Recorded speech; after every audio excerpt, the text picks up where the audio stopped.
What you can see here is the map of all the traffic that is aggregated by Safe Sky. This map is available on the internet through browser on the address live.safesky.app.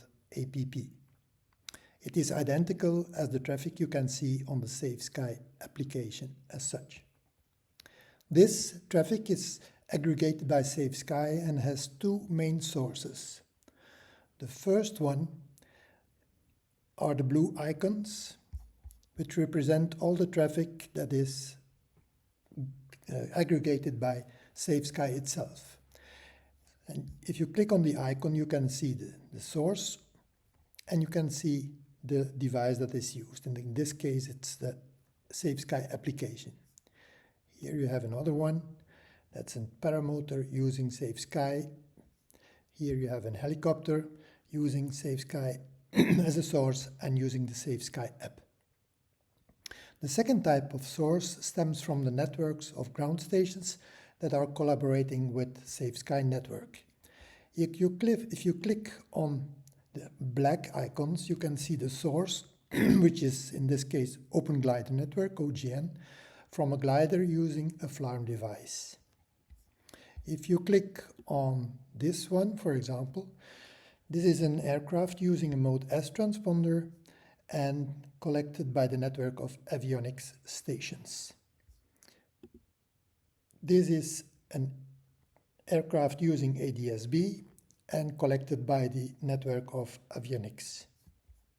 Let's try to find another one.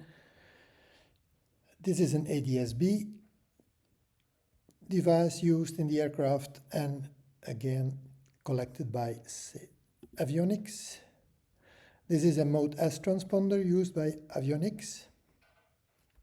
So there are three main sources of ground stations networks. The first is the Open Glider network, here one. The second one is the avionics source.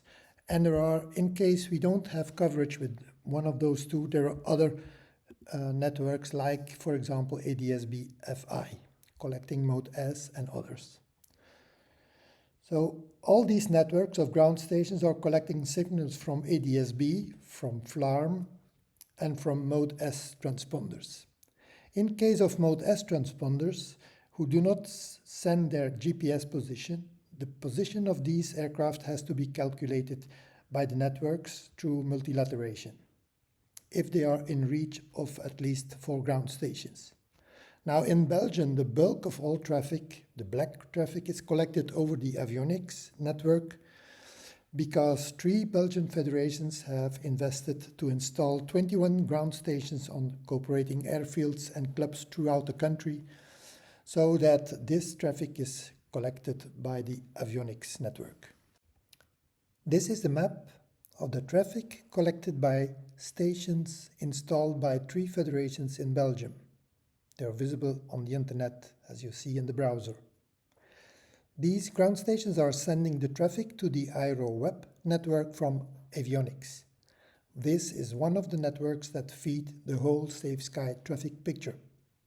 With an investment of only 15,000 euros, the major part of the territory in Belgium, at least in the north, is covered.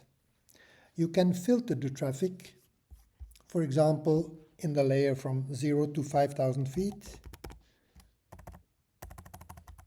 5,000 feet.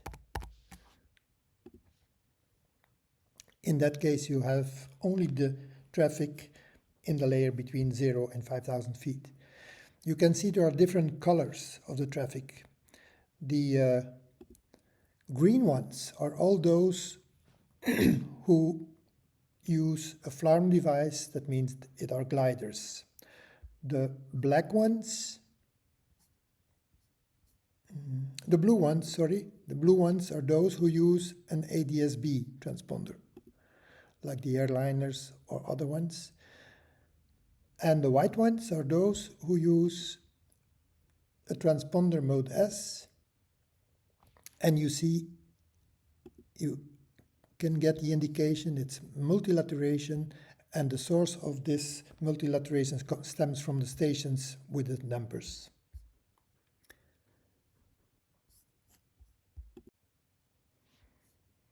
Now, if you filter out all traffic, you delete all the traffic, you can see the icons of all the stations of this network. And as you see, there are 3 stations already set up in the Netherlands also, one in Midden-Zeeland, one in Breda, and one in Eindhoven.